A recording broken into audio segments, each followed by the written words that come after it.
Trading में losses को recover करना कठिन है पर नामुमकिन तो नहीं है।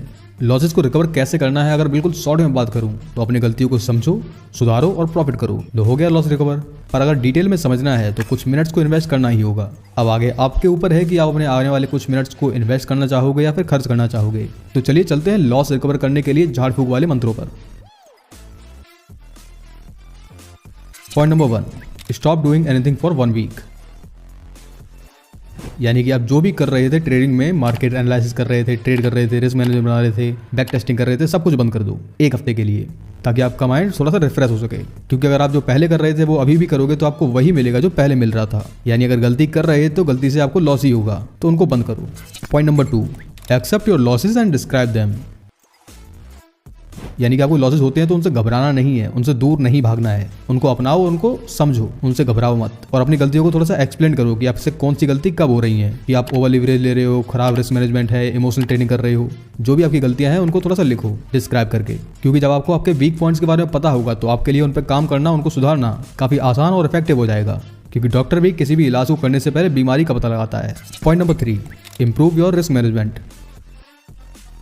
40% टाइम जो भी ट्रेडर्स लॉस करते हैं वो उनके पुअर रिस्क मैनेजमेंट के कारण होता है। तो आपकी जो भी स्ट्रेटजी है, वैसे मार्केट टाइप के अकॉर्डिंग आपका रिस्क थोड़ा सा ऊपर नीचे हो सकता है, बट ओवरऑल आपका जो ट्रेड रिस्क होना चाहिए वो 1 से 3% ही होना चाहिए। जैसे मान लो आपके पास 80,000 रुपीज हैं, जहां से आपको 40 के कैपिटल का ही यूज करना है ट्रेड करने के लिए। जहां से अगर आप 3% का रिस्क देखते हो एक ट्रेड में, तो जो कि निकल के आएगा 1200 रुपीज के आसपास। तो एक ट्रेड में आपको लॉस मैक्स लेना है 1200 तक का, और इसके अकॉर्डिंग ही आपको अपने पोजीशन साइजिंग को कैलकुलेट करना है। हाँ, पोजीशन साइजिंग काफी इंपॉर्टेंट है, इसके बारे में आपको जानकारी होनी चाहिए कि स्टॉप लॉस के अकॉर्डिंग पोजीशन साइजिंग को कैसे कैलकुलेट करते हैं। और याद रखना, बिना स्टॉप लॉस के कभी भी काम मत करना, ये आपको आने वाले बड़े लॉसेस को होने से बचाएगा। और हाँ, ट्रेड्स को डाइवर्सिफाई करना बिल्कुल ना भूलें। यानी कि ऐसे मान लो आपको डे का जो रिस्क लेने की कैपेसिटी है वो 5000 तक की है, यानी कि एक दिन में 5000 तक का लॉस ले सकते हो। तो यहाँ पर आपको इतना सारा का सारा रिस्क एक ही ट्रेड में नहीं डालना है। इस लॉस को डाइवर्सिफाई कर दो 2 से 3 ट्रेड में, यानी कि 2-3 ट्रेड लो इस रिस्क को बांटकर, जिससे कि आपके प्रॉफिट होने के चांसेस बढ़ जाएंगे। अब आते हैं point number 4, improve your strategy.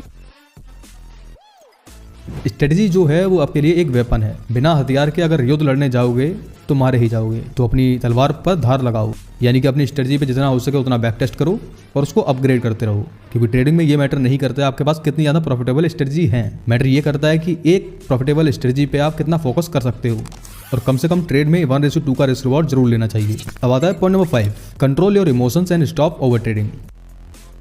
Emotions को कंट्रोल करना काफी ट्रेडिंग की हो सकती है, पर यहाँ पर मैं कुछ टिप्स दे देता हूँ। लॉस के तुरंत बाद आपको ट्रेड लेने से बचना होगा, इससे आपको ज्यादा से ज्यादा लॉस हो सकता है। छोटी पोजीशन साइजिंग का यूज करो, एक ही ट्रेड में आपको ज्यादा पैसा नहीं लगाना है, इससे इमोशंस को कंट्रोल करना थोड़ा सा मुश्किल हो जाता है। और अपने ट्रेडिंग जर्नल को हमेशा मेंटेन करो, ज्यादा कॉम्प्लिकेटेड नहीं, सिंपल रखो बट करो। और जब भी आपकी ट्रेड चल रही हो तो आप बार बार प्रॉफिट और लॉस को चेक मत करो, क्या ही फायदा होगा। चार्ट पे ध्यान दो, बहुत है। और अपनी ट्रेड्स को कभी भी किसी के साथ में कंपेयर मत करो। आपकी कैपिटल, आपका रिस्क मैनेजमेंट, आपकी पोजीशन साइजिंग, आपका माइंड और आपकी स्ट्रेटजी, तो किसी और से कंपेयर क्यों करना। और हमेशा ट्रेडिंग प्लान के अनुसार ही ट्रेड करो, जल्दबाजी ना करो। और बिना ट्रेडिंग रूल्स के कभी भी ट्रेड करना ही नहीं है। आपकी जो भी स्ट्रेटजी है, जो भी ट्रेडिंग प्लान है, उसके अकॉर्डिंग आपको ट्रेडिंग के रूल्स को सेट करना है। आते हैं point number 6, build your capital drop by drop. अब जैसे 2 साल के बच्चे के लिए 15 kg का वेट उठाना काफी ज्यादा कठिन होगा, क्योंकि उसकी इतनी क्षमता ही नहीं है, उसको आदत ही नहीं है। उसी प्रकार ज्यादा बड़ी कैपिटल ज्यादा बड़े लॉसेस का कारण बनती है। तो छोटे ट्रेड से शुरुआत करो, धीरे धीरे अपनी कैपिटल को बढ़ाओ। क्योंकि एक क्रिकेटर जब भी सेंचुरी मारने वाला होता है तो पहले 10 रन बनाता है, 20 रन बनाता है, तब जाके वो 100 पे पहुंचता है। ना कि वो सोचता है कि एक ही बॉल में 100 रन की सेंचुरी मार दूंगा, ऐसा पॉसिबल ही नहीं है। अब आते हैं पॉइंट नंबर 7 पर, जो है कीप प्रैक्टिस इन मार्केट। जितना आप मार्केट को, उसके चार्ट को अपने दिमाग के लिए नॉर्मलाइज कर दोगे, उतना ही आपको एनालाइज करने में कम टाइम लगेगा और गलतियां भी कम होगी। तो जितना हो सके उतने टाइम के लिए चार्ट को देखो, उस पर बैक टेस्ट करो। और जरूरी नहीं होता है कि हर बार चार्ट को देखने के लिए आपको उस पर पैसे लगाने ही होते हैं। इस मेंटेलिटी को सुधारना ही होगा। ऐसा अक्सर वही लोग करते हैं जो कि बिल्कुल ही एडिक्टेड हो चुके होते हैं पैसों से खेलने के लिए, क्योंकि वो लोग भूल जाते हैं कि उनका मेन मोटिव जो है वो ट्रेड करके डोपामिन को कमाना नहीं है। उनका रियल मोटिव तो लॉस और प्रॉफिट के बीच में बनने वाले पैसे को बचाना होता है, जिसके लिए काफी ज्यादा बोरिंग काम करने पड़ते हैं। And now this is the time for most boring part in trading, make journal.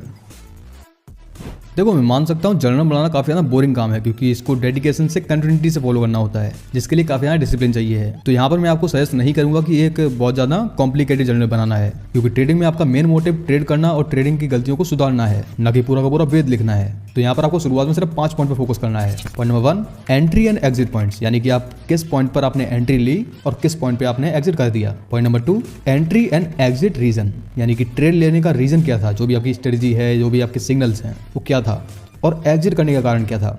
Point number 3 P&L, यानी कि आपको कितना प्रॉफिट हुआ या फिर कितना लॉस हुआ। Point number 4 emotions while trade, यानी कि उस स्पेसिफिक ट्रेड के टाइम पर आपके इमोशंस कैसे थे, आप क्या फील कर रहे थे। एंड पॉइंट नंबर 5 आपने क्या गलती की उस ट्रेड में, अगर की हो तो, नहीं की है तो बहुत अच्छा है, अगर की है तो अगली ट्रेड में आपको उसको सुधारना है। अब जनरल का फायदा आपको पता है, बताने की जरूरत तो नहीं है, फिर भी रिपीट कर देता हूँ। यहाँ से आप देख पाओगे आप कितने बार प्रॉफिट हो रहा है, कौन सी स्ट्रेटेजी काम कर रही है, आपका रिस्क रिवॉर्ड क्या निकल के आ रहा है और आपके इमोशंस कहाँ पर कितना ना इफेक्ट कर रहे हैं।